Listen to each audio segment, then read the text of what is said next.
जल की और अग्नि की मर्यादा का भंग करते हैं तब प्राकृतिक आपदा आती है और हमें सामना करना पड़ता है। जैसे चिंगारी को छोटी नहीं समझना चाहिए, पानी को भी छोटा नहीं समझना चाहिए, ऐसे ही हमारे दोषों को भी कमजोर नहीं समझना चाहिए। इतना सा ही तो है, इतना सा ही तो दोष है, कोई बात नहीं, बाद में ठीक कर देंगे। यही दोष आपको ले डूबेगा, पता भी नहीं चलेगा। ऐसे ही गुरु की कृपा को, नाम जप की महिमा को और भगवान के गुणानुवाद को साधारण नहीं समझना चाहिए।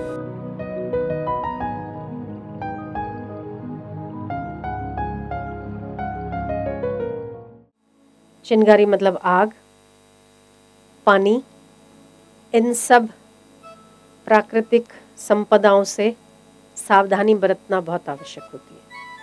चिंगारी को हम बहुत छोटी समझते हैं, बहुत छोटी चिंगारी कभी भी आग का रूप ले लेती है। जल को हम जब कब बहुत थोड़ा समझते हैं, वो जल कितने बड़े बड़े जहाज़ों को डुबा देता है। पता नहीं चलता है कि आप जहाँ पैर रखते हैं वहाँ पर कितना गहरा पानी है। ऐसे कई लोग मस्ती मजाक में हरिद्वार में भी गंगा जी में डूब गए, नर्मदा जी में भी डूब गए। मस्ती मस्ती में हम जल की और अग्नि की मर्यादा का भंग करते हैं तब प्राकृतिक आपदा आती है और हमें सामना करना पड़ता है। जैसे चिंगारी को छोटी नहीं समझना चाहिए, पानी को भी छोटा नहीं समझना चाहिए, ऐसे ही हमारे दोषों को भी कमज़ोर नहीं समझना चाहिए। अगर हम इन दोषों को, कई लोग सोचते ना कि कोई बात नहीं, इतनी सी तो गलती की है, इसमें क्या बड़ी बात है, छोटी सी गलती है, कोई बात नहीं, बाद में ठीक कर लेंगे। इतनी सी गलती है, कोई बात नहीं, बाद में इसको सुधार लेंगे। वो बाद का रहा काम रावण का नहीं होता। रावण ने सोचा था स्वर्ग तक की सीढ़ी बनाऊंगा और दूध का समुद्र बनाऊंगा, आज तक बना नहीं बना। इतना सा ही तो है, इतना सा ही तो दोष है, कोई बात नहीं, बाद में ठीक कर देंगे। यही दोष आपको ले डूबेगा, पता भी नहीं चलेगा। इसीलिए दोषों को, चिंगारी को और जल को कभी भी साधारण नहीं समझना चाहिए।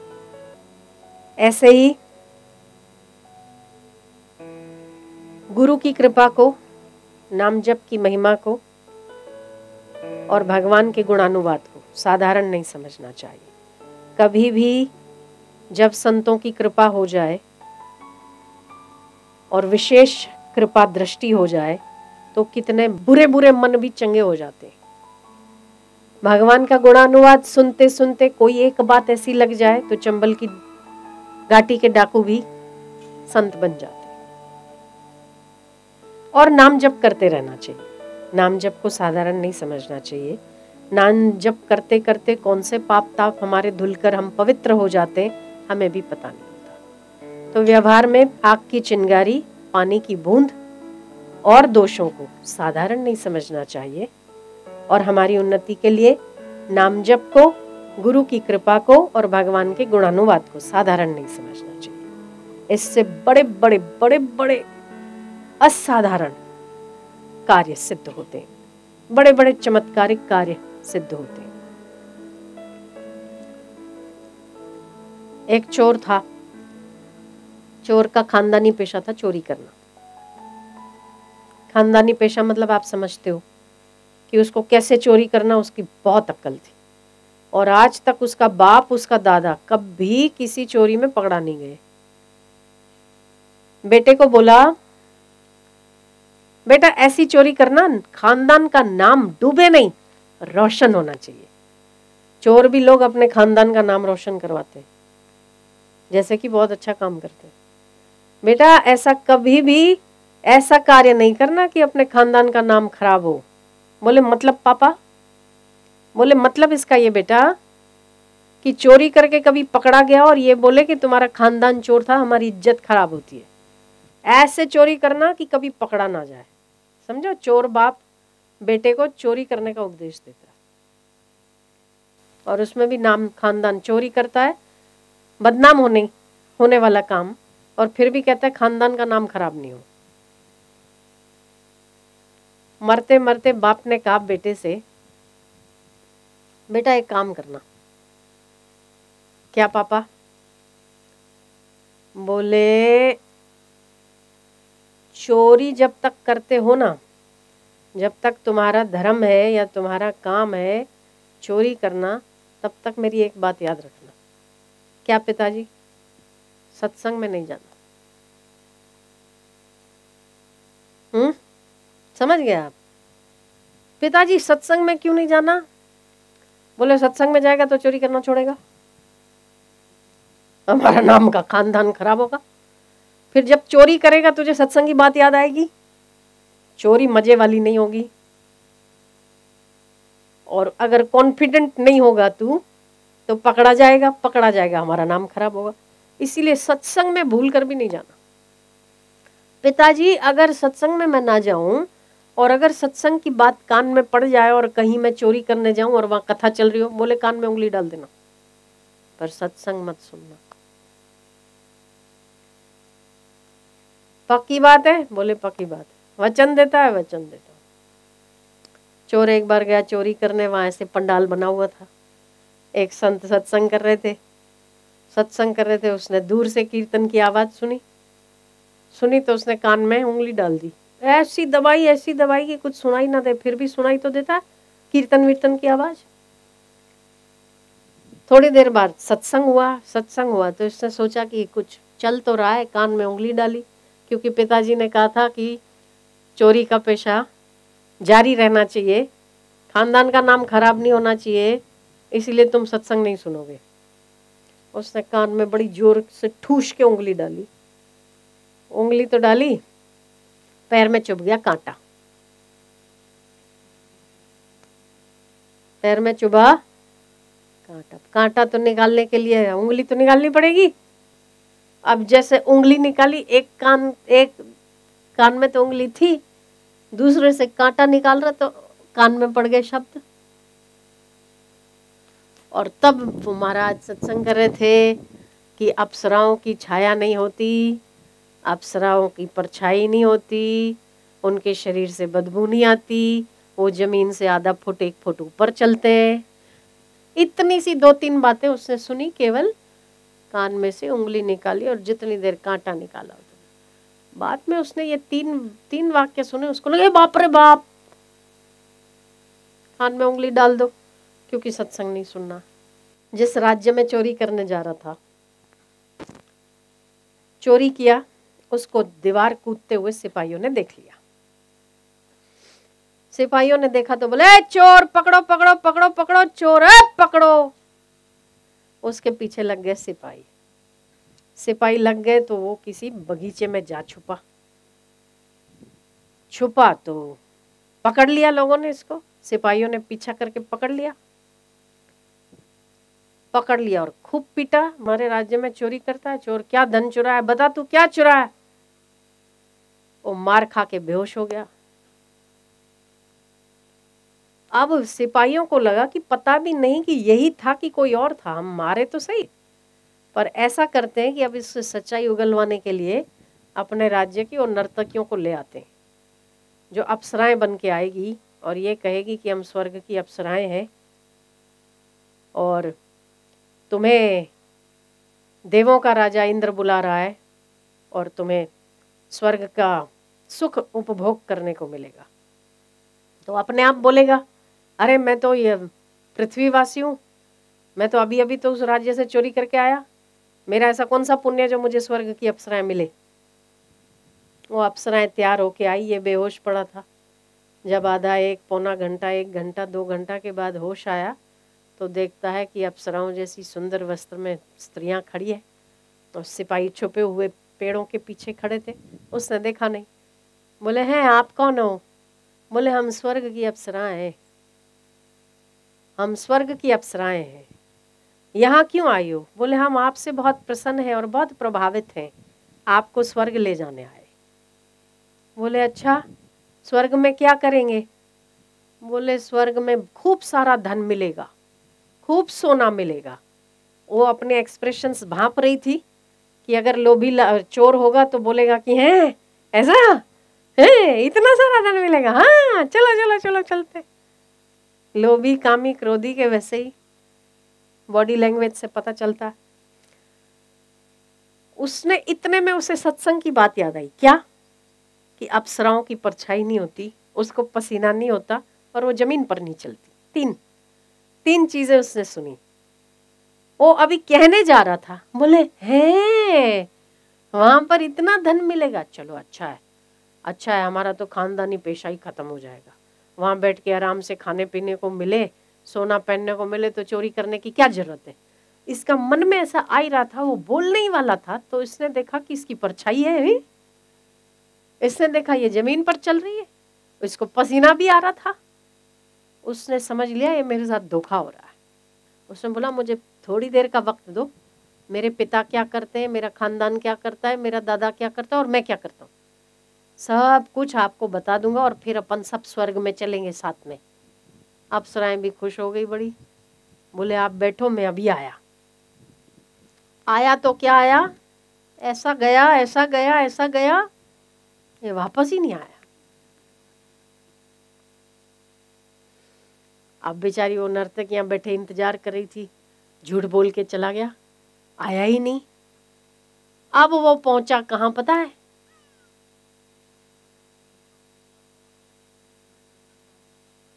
सत्संग में पहुंचा।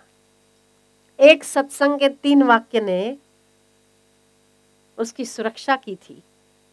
अब ये रास्ते में जाते जाते सोचता है कि मेरा बाप गधा निकला, मुझे कहता है सत्संग में मत जाना। सत्संग में गया, अगर मैंने ये 3 शब्द ना सुने होते ना तो आज मेरी पिटाई हो गई होती बराबर, और जेल के अंदर सड़ रहा होता मैं राजा की। मेरा बाप कभी सुना ही नहीं ना उसने, जिसका मजा ही नहीं चखा उसको पता क्या चलेगा। गालियां दे रहा था अपने बाप को। मेरे बाप ने बोला था सत्संग मत सुनना, और उसके बाप ने तो कुछ और सोच के बोला था कि सत्संग एक बार सुना ना फिर चोरी नहीं कर पाएगा, खानदान का नाम खराब नहीं होना चाहिए। अब गया सत्संग में। सत्संग में गया तो संत कथा कर रहे थे। संत ने कथा करी, डाकू, चोर, लुटेरे, कामी, क्रोधी, सबका मन परिवर्तित हो जाता है केवल सत्संग से। इसीलिए सत्संग से बिना तो जीवन अधूरा है। उन्होंने सोचा कि हाँ ये तो बराबर मेरे पे संत कितना अंतर्यामी है, बराबर मेरे पे सटीक तीर मार रहे एकदम। इनको कैसे पता कि मैं चोर हूं। सत्संग तो कभी सुना नहीं था, पहली बार सुन रहा था। बड़े मीठे मीठे वचन लग रहे थे। थोड़ी देर के बाद फिर कीर्तन भी हुआ, उसने दूसरों को देख के ताली भी बजाई। उसने सोचा कि ये संत को सब पता है, मैं चोरी करने जा रहा था उस समय उसने मुझे वो टिप दी, और आज मैं वापस आया तो मुझे कह रहा कि चोर जैसे चोर भी सीधे हो जाते हैं। इनको कुछ तो पता है, कोई तो बात है इनमें, इन्हें सब पता है। आप लोगों को भी सत्संग में ऐसे लगता है ना, हमारे मन की बात है, इनको सब पता है, ऐसा होता है ना, इनको सब पता है। क्यों ना मैं संत को जाके धन्यवाद तो दूं कि अच्छा आपकी टिप मुझे काम लगी। वो बैठा 15 मिनट 20 मिनट, जब तक सत्संग खत्म हो, उसके बाद में पर्सनल मुलाकात करूंगा। तब तक कीर्तन वीर्तन हुआ, कीर्तन में ताली वाली बजाई, पाप थोड़े धुले। नाम जप करने से, संकीर्तन करने से पापी लोग संकीर्तन कर नहीं सकते, और अगर संकीर्तन हो तो पाप टिक नहीं सकते, वो भी पक्की बात है। इसलिए संकीर्तन करना चाहिए।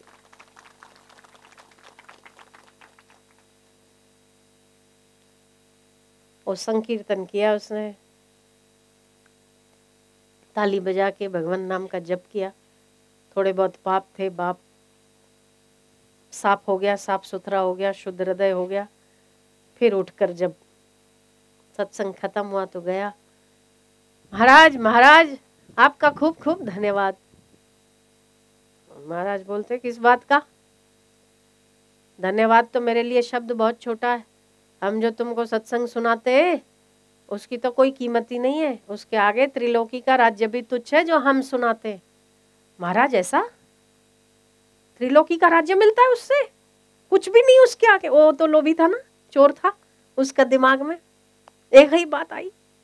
बोले क्या बात करते हो महाराज, क्या आपने त्रिलोकी का राज्य देखा है? बोले अरे त्रिलोकी का राज्य भी तो फीका है, कुछ नहीं। ऐसा? अरे तो फिर यहाँ राज्य में चोरी क्या मारना। यहाँ मिल मिल के क्या हो जाएगा, यहाँ क्या चोरी करना। ये महाराज के पास तो त्रिलोकी का राज्य है और वो भी कहते कुछ नहीं, लगता है इनके पास बहुत सारा है। बेचारा को क्या पता कि ये चोर मेरे को भी उसी दृष्टि से देख रहा है कि इसको लूट लूं। बोले महाराज आपका बहुत बहुत धन्यवाद, मैं किसी काम से जा रहा था, उस काम में मैं अटक गया। आपके जो 3 वचन थे ना, अगर वो मेरे पास नहीं होते तो मैं खूब पिटाई, मेरी खूब पिटाई लगती। बोले अच्छा फिर?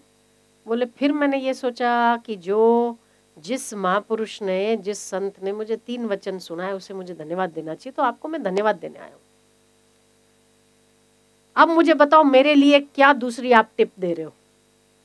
मतलब भाई तेरे को तो सब पता है, इसीलिए तो तूने मुझे पहले भी टिप्स दी और अभी भी आपको पता है कि आपने मुझे बोला कि चोर भी परिवर्तित हो जाता है। अब बताओ मेरे लिए क्या आदेश है, आपका उपदेश है, कुछ बताओ महाराज। बोले अब ऐसा करो, थोड़े दिन सत्संग में आया करो, सत्संग सुना करो, बाद में मेरे से मिलना। वो सत्संग हर रोज सुनता रहा। एक दिन ऐसा आया कि उसे ये विवेक जगा कि जिस 3 वचनों ने मेरी मारपीट से रक्षा की, अगर मैं सही में साधु बन जाता मेरी भवरोग से रक्षा नहीं हो जाती। वही उसका चेला बन गया और संत बन गया। इसीलिए पिता ने बोला था कि सत्संग में मत जाना। वो सत्संग में 3 वचन केवल, चोर का मन परिवर्तित हो जाता है, डाकू का मन परिवर्तित हो जाता है। इसीलिए सत्संग कितना भी कठोर हृदय हो, कितना ही क्रूर हृदय हो, कितना ही जड़ हृदय हो, सत्संग का श्रवण करते रहना चाहिए। जब तक कि हमारे उद्देश्य की पूर्ति नहीं हो जाती तब तक हमें सत्संग छोड़ना नहीं चाहिए। जब तक हमारा मन संसार को असार नहीं समझ लेता तब तक सत्संग का त्याग नहीं करना चाहिए। यदि हम बैठे, हम पूजा में बैठे, हम माला कर रहे, हम नियम कर रहे और अगर हमारा हृदय द्रवित हो रहा है भगवान की याद करके या गुरु की याद करके, तो ईश्वर की अनुकंपा है। और हृदय अगर रसहीन हो रहा है तो समझो संसार के डंडे खाने बाकी।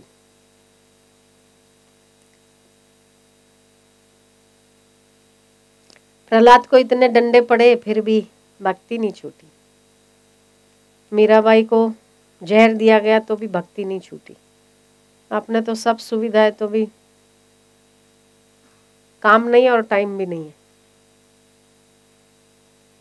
तो समय निकाल के सत्संग का श्रवण करना चाहिए। कुछ भी हो जाए सत्संग और जप का त्याग नहीं करना चाहिए। यही हमारे जीवन का उद्देश्य, हमारे जीवन का लक्ष्य है। जब तक कि हमारे लक्ष्य की पूर्ति नहीं हो जाती चलते रहो, सीते रहो। अपने दोषों को छोटा नहीं समझना चाहिए, चिंगारी को साधारण नहीं समझना चाहिए और जल को कमजोर नहीं समझना चाहिए। गुरु की कृपा को, नाम जप के प्रभाव को और भगवान के गुणानुवाद को साधारण नहीं समझना चाहिए। गुरु के शरीर को, उनके उच्छिष्ट प्रसाद को, जो वो भोग लगाते हैं उस प्रसाद को, या जो वो देते हैं उस प्रसाद को, और पत्थर की मूर्ति को भी साधारण नहीं समझना चाहिए। गुरु के शरीर को, वो चलता फिरता तीर्थ है, वो जहाँ बैठते हैं वो स्थान तीर्थ हो जाता है। जो वो देते हैं वो प्रसाद हमारा भाग्य खोलने के लिए बहुत बड़ा काम करता है। प्रसाद को, गुरु के शरीर को और मूर्ति को पत्थर नहीं समझना चाहिए।